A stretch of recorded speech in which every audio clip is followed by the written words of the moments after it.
Operation सिंदूरबाबत निवृत्त लष्करी अधिकाऱ्यांनी प्रतिक्रिया दिल्यात, पाहूया।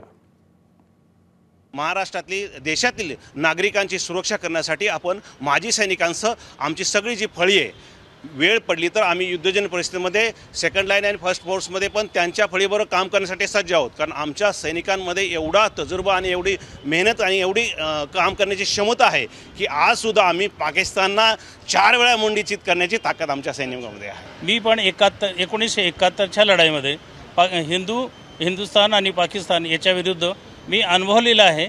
मी बॅटल कॅज्युअल्टी पण आहे।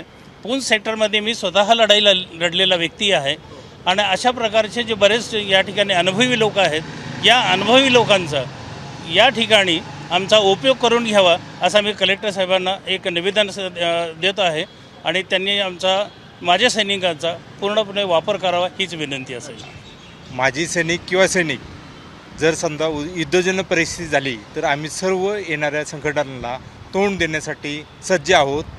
वेळ परिस्थितीत आम्ही युद्धासाठी पण तयार आहोत आणि सर्व माजी सैनिकांच्या मार्फत मी हे आश्वासन देतो की पाकिस्तानचा आपण कायमचाच प्रॉब्लेम सॉल्व्ह करून टाकू। त्याचे 4 तुकडे झाल्याशिवाय आपण गप्प बसणार नाही।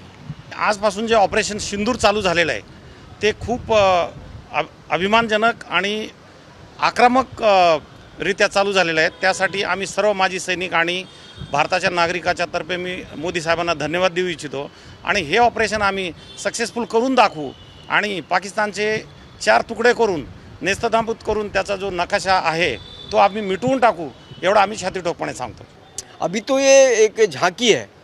अगर मोदी से हम लोगों का रिक्वेस्ट है पूरे सैनिक रिटायरमेंट सैनिकों की तरफ से कि इसको नेस्तनाबूत कर देना चाहिए, ताकि देखिए जो कैंसर होता है ना उसको जड़ से काटा जाता है।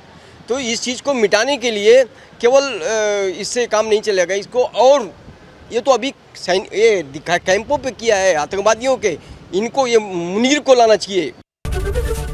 एबीपी माझा, उघडा डोळे बघा नीट।